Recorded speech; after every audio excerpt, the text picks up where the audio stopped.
ร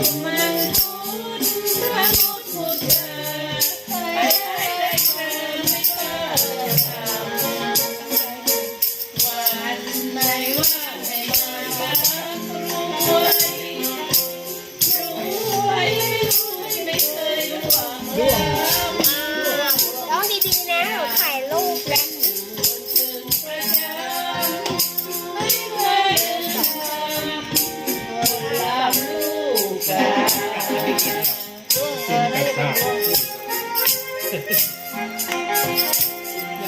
เหมือนลูกมะพร้าวเหรอครับที่เหล็กก็เป็นที่เหล็กนี่ ยิ้มหน่อยยิ้มหน่อย ทองตัวเต่าทองยิ้มกินอย่างนี้เหมือนกันได้เว้ยตัวเต่าทอง